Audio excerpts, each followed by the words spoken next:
మిత్రులందరికీ నమస్కారం.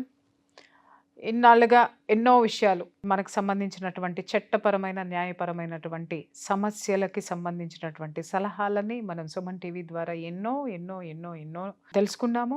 అలాగే అసిస్టెన్స్ కూడా తీసుకున్నాము.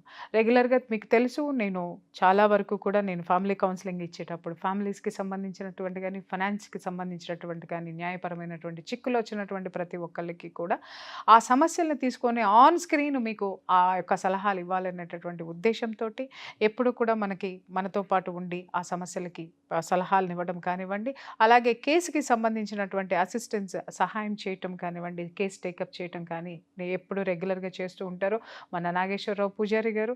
ఈరోజు వారు మన ముందు ఉన్నారు. ఒక ముఖ్యమైన విషయానికి గురించి సంబంధించినటువంటి సలహా వారి నుంచి తీసుకుందాం. సార్ నమస్తే. సార్, ఇప్పుడు రీసెంట్గా నా దగ్గరికి ఒక 4-5 కేసులు వచ్చినాయి సార్. ఏంటి అని అంటే, డివోర్స్కి అప్లై చేసుకున్నారు వాళ్ళు. ఆల్రెడీ డివోర్స్కి అప్లై చేసుకున్నప్పుడు వాళ్ళకి సంబంధించినటువంటి లాయర్స్ చెప్పిన విషయం ఏంటి అని అంటే, 2 నుంచి 5 సంవత్సరాలు టైం పడుతుంది. ఓకే, 5 సంవత్సరాలు టైం పడుతుంది. మేడం, మేము అబ్రాడ్ వెళ్ళాలనుకుంటున్నాము, ఇంత మేము ఆగటము మా కెరీర్ ఎలాగా. అలాగే మేడం, మేము ఇంకొక లైఫ్లోకి ఎంటర్ అవ్వాలనుకుంటున్నాము, ఇంత టైము మేము ఆగాలన్నా. లేకపోతే మేడం, ఇంత టైం ల్యాకింగ్ అవుతుంది, మేము కాన్సన్ట్రేట్ చేయలేకపోతున్నాం. ఎందుకంటే ఇక్కడ ఒక విషయం సార్, ఎక్కడైతే ఒక లింక్ తెగకుండా అక్కడ అది ఉంటుందో మనం ఇంకొక దానికి పోలేం. అది whether that is career or any other second life or ఏదైనా సరే, మనల్ని మనం తీర్చిదిద్దుకోవడానికి ఇది కరెక్ట్గా మనల్ని పించ్ చేస్తూ ఉంటుంది, పిన్ పాయింట్ అవుతుంది అనమాట. సో ఇంత టైము తీసుకోవడం వలన మనం లాస్ట్ ఒక ఎపిసోడ్ చూసాము, 15 daysలో డివోర్స్ వస్తుందని. కానీ కొన్ని కేసులు నేను చూస్తున్నాను, but it takes number of years అనమాట. ఎందుకు ఇలా జరుగుతుంది? ఇప్పుడు ప్రధానంగా ఏంటంటే, మన చట్టంలో ఏ కేసు ఎంత కాలంలో క్లోజ్ చేయాలనే ప్రొవిజన్ ఉంది. ఏ కేసు ఎంత కాలంలో క్లోజ్ చేయొచ్చు అనే ప్రొవిజన్ ఉంది. మరెందుకు సార్? డొమెస్టిక్ వైలెన్స్ ఉందనుకోండి, ప్రొవిజన్ ప్రకారం 6 monthsలో క్లోజ్ చేయాలి. డైవర్స్ కేసు ఉందనుకోండి, ప్రొవిజన్ ప్రకారం 1 yearలో క్లోజ్ చేయాలి. Okay, 1 year okay okay 1 year close చేయాలి ప్రొవిజన్ ప్రకారం. అట్లా ప్రతి కేసుకు ఒక ప్రొవిజన్ ఉంది. సో మీ దగ్గరికే కాదు, నా దగ్గర కూడా కొన్ని 100 మంది వచ్చినప్పుడు అందరూ అనే మాట ఏంటంటే, సార్ డైవర్స్కి 5 years, యావరేజ్ టైం 5 years పడుతుంది అంట కదా అని చెప్పి మాట్లాడుతుంటారు. సార్ డైవర్స్కి 5 సంవత్సరాల టైం పడితే, మరి నేను ఇప్పుడు ఈ ఏజ్లో ఉన్నా, ఆ 5 yearsకి వచ్చాక నాకు పిల్లని ఎవరు ఇస్తారు సార్, లేకపోతే నాకు మొగుడు ఎక్కడ దొరుకుతాడు సార్, లేకపోతే ఆడవాళ్ళకు పిల్లలు ఎక్కడ పుడతారు సార్, లేకపోతే నా కెరియర్ ఖరాబ్ అయిపోతుంది సార్, కొత్త సంబంధం సార్, కొన్ని 100 అంశాలు దాంట్లో ముడిపడి ఉంటాయి. ఈ కెరీర్ కూడా దాంతోపాటు ఈ డైవర్స్ ఇష్యూస్కి వేరే ఇష్యూస్ తేడా ఏంటంటే, ఇప్పుడు ఒక ల్యాండ్ ఇష్యూ ఉంది అనుకుందాం, అది ఇంట్లో పెద్ద ఎవరిని బాధించదు, దాని గురించి ఎప్పుడో గంట మాట్లాడి పక్కన పడేస్తారు. డైవర్స్ ఇష్యూ ఉందనుకో, ఇంట్లో 10 మాట్లాడుతున్నాడు తెల్లవారులు, నీ పెళ్ళమేమన్నది, ఆమె ఏమన్నది, వీడేమన్నాడు, అక్క సమాజంలో పోతారు, నీ పెళ్ళం ఏమైంది రాబోయాను, నీ మొగుడేడాను, అయ్యో మీరు విడిపోయిన, అది ఎవరి నిమిషం అది బాధిస్తూనే ఉంటుంది. ఇంకోటి ఇక్కడ లేట్ అయిపోయింది అనుకో,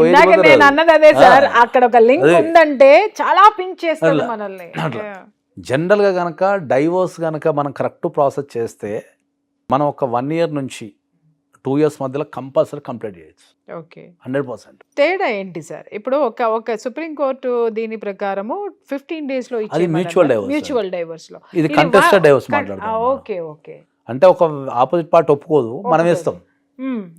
అట్లాంటి డైవర్స్ మార్కెట్లో 5 సంవత్సరాలు పడుతుంది. లేదు, ఆపోజిట్ పార్టీ వేసింది, మనకి ఏ విధమైనటువంటి కాంపన్సేషన్స్ లేవు, జస్ట్ వాళ్ళు ఓన్లీ డివోర్స్ కేసుకున్నారు. మళ్ళీ మనము అక్కడ లావాదేవీలు బోల్డ్ ఉంటాయి సార్, రావాల్సిన ఇచ్చిపుచ్చుకున్నాయన్నీ కూడా. సో మీరు అనేది ఇవన్నిటికి తోటి కలిపే మనం 2 సంవత్సరాల్లో క్లోజ్ చేయొచ్చు, మాక్సిమం 1 year నుంచి 2 years మధ్యలో క్లోజ్ చేయొచ్చు. సో ఇవన్నీ కూడా ఏవైతే ఆ లావాదేవీలు ఏవైతే ఉంటాయో వాటికి సంబంధించిన కూడా మినిమం 2 years లో కంప్లీట్ అయిపోతుంది, కంప్లీట్ చేసి పంపించచ్చు, కంప్లీట్ అయిపోతుంది. అండ్ అగైన్ ఒక డివోర్స్ అనేది మాత్రం ఒక 6 months లో ఇట్ హ్యాస్ టు బి. ఒకవేళ వాళ్ళు ఒప్పుకుంటే మనకు 15 days లో కూడా వస్తుంది. కానీ మొత్తం ఒక మ్యాట్రిమోనియల్ ఇష్యూస్ సంబంధించిన మొత్తం ఏదైతే ఎన్ని కేసెస్ ఉన్నాయో అవన్నీ 2 years లో కంప్లీట్ చేసి మొత్తం బయటకు పంపించచ్చు. So what ever it may be, 5 years అనేది 4 years అనేది మీ దగ్గర మాత్రం 2 years లో ఎలా 5 years అనేది ఎప్పుడైనా కూడా ఒక టీం లేని వ్యక్తి దగ్గర ఇప్పుడు ఒక టీం ఉండాలా. ఓకే, జనరల్గా అడ్వకేట్స్లో మనకు ఉన్నది ఏంటంటే, ఎక్కువ ఎక్స్పర్ట్స్ లేరు డైవర్స్ కేసులలో. ఎక్స్పర్ట్స్ లేరు, ఎక్స్పర్ట్స్ వాళ్ళు చాలా తక్కువ ఉన్నారు. క్లయింట్కి చట్టాల మీద అవగాహన లేదు, టీం ఉండదు. ఓకే, రెండోది ఇంకో పెద్ద ప్రాబ్లం అయితే క్లయింట్ కూడా పెద్ద ఫీజు ఇవ్వరు, వాళ్ళు ఎంత ఫీజు ఇస్తారో అడ్వకేట్ కూడా అంతే పని చేస్తారు. నేను మీ దగ్గర చూస్తూ ఉంటాను సార్. వాళ్ళు ఎంత ఫీజు ఇస్తారో అడ్వకేట్లు కూడా అదే పని చేస్తుంటారు. అది ఎగ్జాక్ట్లీ. ఇప్పుడు నీకేమో టైం తక్కువ కావాలా, అవును, నీకు ఇప్పుడు ఎక్కడైనా ప్రపంచంలో అందరికి టైం అర్థం కొనుక్కోవడమే సార్. రియల్లీ అందరికి అర్థం కాని విషయం అదే. ఇప్పుడు నువ్వు తిరుపతి వెంకటేశ్వర స్వామి దగ్గర పోతావు, యా 20,000 పెడితే పొద్దున డైరెక్ట్ తీసుకెళ్ళి కూర్చోబెడతారు. ఎగ్జాక్ట్లీ. పైసలు ఏమన్నా అనుకో, క్యూలు నిలబడు, 2 రోజులకు పోతావా 3 రోజులకు పోతావా, మధ్యలో అడ్డం తిరిగి అడ్డం పడతావా, నీ ఇష్టం అది. పైసా మే పరమాత్మ కే పాస్ సబ్ కుచ్ హై. ఎక్కడైనా అంతే, నువ్వు ఇచ్చే పైసల్ని బట్టే ఇంట్రెస్ట్ ఉంటది. దేవుని దగ్గరనే ఉన్నది, దీంట్లో తప్పేముంది. ఒకటి ఇంకొకటి కూడా ఉంది సార్, నువ్వు ప్రపంచంలో దేవుని దగ్గరనే ఉంది. నీ దగ్గర 10,000 ఉంటే ఢిల్లీ గంట సేపట్లో పోతావు, 350 ఉంటే 3 రోజులకు పోతావు. సార్ మరి లేని వాళ్ళ సంగతి ఏంటి అది చెప్పండి. ఇప్పుడు లేని వాళ్ళ సంగతి అంటే, లేని వాళ్ళ కోసం కూడా అడ్వకేట్లు ఉన్నారు, లేని వాళ్ళ కోసం లీగల్ సర్వీసెస్ అథారిటీస్ ఉన్నాయి, లేని వాళ్ళ కోసం ఫ్రీగా చేసే అడ్వకేట్లు ఉన్నారు. అది సమాజం అన్ని రకాల విభజించబడి ఉన్నది. ఎగ్జాక్ట్లీ. ఇప్పుడు మేము కూడా కొన్ని సందర్భాల్లో ప్రోబోనో కేసెస్ చేస్తుంటాం. ప్రోబోనో కేసెస్ అంటే ఫ్రీగా చేసే కేసెస్ అంటే వితౌట్ చేస్తూనే ఉంటాము. వ్యవస్థ ఎక్కడ ఆగదు కదా. యా ఇప్పుడు మన దగ్గరకు వచ్చే క్లయింట్స్ అందరూ ప్రీమియం క్లయింట్స్ వస్తారు, పెద్ద లెవెల్ క్లయింట్స్ వస్తారు.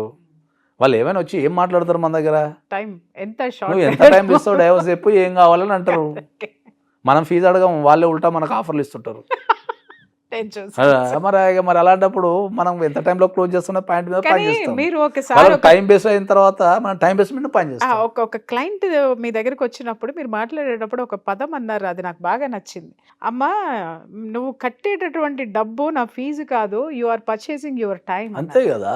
అది నాకు ఎంత బాగా నచ్చిందంటే, అది వేరే వాళ్ళకి తప్పుడు అర్థంగా ఉండొచ్చు కానీ, బట్ మనము ఒక లాంగ్ పీరియడ్ పెట్టుకుని సాధించుకుంటూనో లేకపోతే ఏదో నడుపుకుంటూ పోతే మన వ్యక్తిగత జీవితాన్ని మనం కోల్పోతాం సార్. రెండోది పీస్ ఆఫ్ మైండ్ పోతుంది. ఎందుకంటే ఆలోచన మొత్తం అక్కడే ఉంటుంది. ఎందుకు ఏదో ఒక రోజు తేలాల్సిన విషయాన్ని ముందే తేల్చేసుకుంటే నువ్వు ఏమవుతావు అనేది కూడా ఒక క్లారిటీ వచ్చేస్తుంది.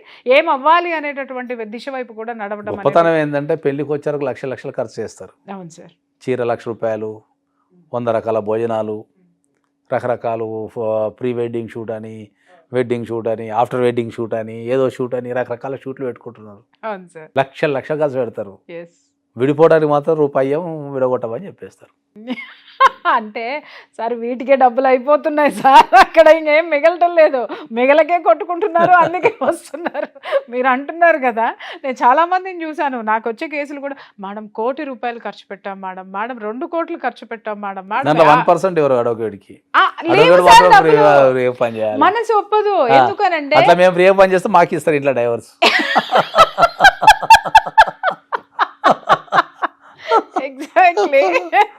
ఎగ్జాక్ట్లీ.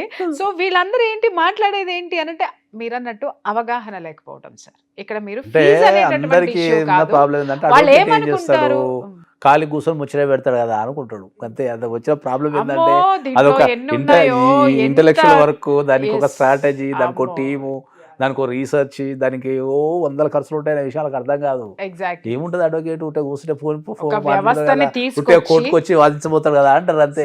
ఒక వ్యవస్థని తీసుకొచ్చి ఇక్కడ కూర్చోపెట్టడం అంటే తమాషా కాదు. ఇందాక మీరు అన్నారు తిరుపతికి వెళ్తే 20,000 పెడితే ప్రపంచంలో ఎక్కడైనా అంతే, వ్యవస్థ మొత్తం ప్రపంచంలో ఎక్కడైనా అంతే. ఎగ్జాక్ట్లీ. అర్థం కాని విషయం ఏంటంటే, నువ్వు డబ్బు ఖర్చు పెట్టకపోతే, నీకు థింగ్స్ ఏదైనా క్విక్లీ కావాలనుకుంటే డబ్బే ఖర్చు పెట్టాలి. ఎక్కడైనా అంతే.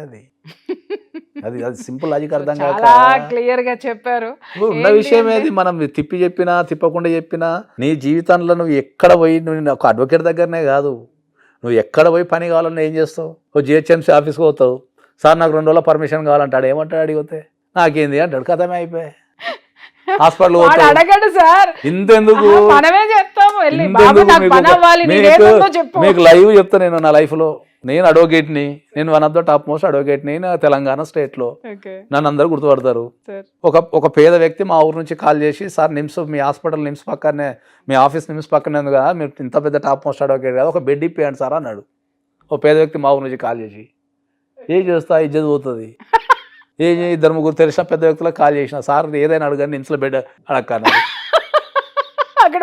ఏం చేయాలా నాకు సిగ్గు అనిపించి, నేను సరే ఫోన్లలో కావటం లేదు కానీ హాస్పిటల్కి పోతే ఆడ అటెండర్ గారు ఏమన్నాడు తెలుసా, డైరెక్ట్ 10,000 కొట్టాడు సార్, నీకు అర్ధగంటలో బెడ్ ఇస్తాను. అన్నీ మూసుకొని, నా జేబు నుంచి ఊరోడు ఇజ్జత్ పోతుందని అన్నీ మూసుకొని పోతే పోయినా నా తొక్కలో 10,000 అయినా 10,000 కట్టి బెడ్ ఇలాంటి బాధితురాలే నేను కూడా మేడం అడిగి పోయి దర్శనం కావాలని అడుగుతాడు. అడిగి పోయి మా ఫ్రెండ్తో చెప్తే ఏమంటాడు, నువ్వు పోయి హైకోర్టులో కేసే అంటాడు. హైకోర్టులో బెడ్ దొరుకుతుంది కేసే కాదు సరే, ఎవరి కోసమైనా నేను హైకోర్టులో కేసేసి ఆర్డర్ తెచ్చారు ఇటు బతుకుండదు, బతుకుండదు. డబ్బు పెట్టామంటే ఇక్కడ టైం వస్తుంది, బెడ్ వస్తుంది, మనిషి ప్రాణం దొరుకుతుంది. అది అర్థం కాదు. అందరు ఏం చేస్తారు అంటే ఓపెన్ గా మాట్లాడితే ఏంటంటే అందరు లాలకు వచ్చేసి ఒక క్వాలిటీ ఫీజు ఇవ్వకుండా అందరు టాప్ మోస్ట్ సర్వీస్ ఎక్స్పెక్ట్ చేస్తారు. అట్లా ఏడైతుంది కాదు అది. లేదు సార్, ఎట్లా మీరు అన్నట్టు సర్వీస్ ప్రొవైడింగ్ అనేది it is very valuable and efficiency. అది ఎదుటి వ్యక్తి యొక్క ఎఫిషియన్సీ మీద ఆధారపడి ఇంటలెక్చువల్ ప్రాపర్టీ. నేను ఇవాళ one of the top most divorce advocate అయ్యి కొన్ని లక్షల మందికి నేను డైవర్స్ ఇప్పించి ఇప్పటిదాకా ఒక కేసు కూడా ఓడిపోలేదు అంటే నేను ఎన్నో నిద్రలేని రాత్రులు నా జీవితంలో కొన్ని లక్షల జడ్జిమెంట్స్ చదివి వాదించి చేసి ఒక్కొక్క రోజు ఫీజులు లేకుండా వాదించిన రోజు కొత్తలో కేసు ఇవ్వాలంటే ఏం నుంచి ఇస్తారు? ఇవ్వాలంటే కనీసం రికగ్నేషన్ వచ్చింది, పైసలు వస్తున్నాయి. ఒకప్పుడు లేదు, ఒకప్పుడు ఫీజులు లేవు. ఆ ఫీజులన్నీ ఇప్పుడు వసూలు చేసుకోవాలన్నట్టు. All the best sir. అలాగే అప్పుడప్పుడు కూడా క్లయింట్స్ మా క్లయింట్స్ తప్పకుండా చేస్తాం. అట్లా ఏముండదు. ప్రోబోనో కేసెస్ కానీ అన్ని కేసులు చేస్తూనే ఉంటాం. మార్కెట్ అన్న తర్వాత మనం అందరినీ కలపకపోవాలా, పేదోని కలపకపోవాలా, మధ్య తరగతిని కలపకపోవాలా, ధనవంతుని కలుపుకోవాలా. ఇది very kind at heart and very sincere. నేను అందుకోసమని సార్ తోటి ఎక్కువ ఏ ఇష్యూ వచ్చినా కూడా ఎక్కువ ముచ్చట్లు పెట్టడానికి కూడా కారణం అదే, మీ ముందుకు సలహాలు తీసుకురావడానికి కూడా కారణం అదే. సో ఈ ఇష్యూస్ మీద ఎవరికైనా సార్ యొక్క హెల్ప్ కావాలనన్నా లేకపోతే సార్ అపాయింట్మెంట్ కావాలన్నా స్క్రీన్ మీద కనిపించేటటువంటి నంబర్కి కాల్ చేసి సార్ అపాయింట్మెంట్ తీసుకొని కలవండి. Thank you so much. Suman టీవీలో మీ పర్సనల్ అండ్ బిజినెస్ ప్రమోషన్స్ కోసం కింది నెంబర్కి కాంటాక్ట్ చేయండి.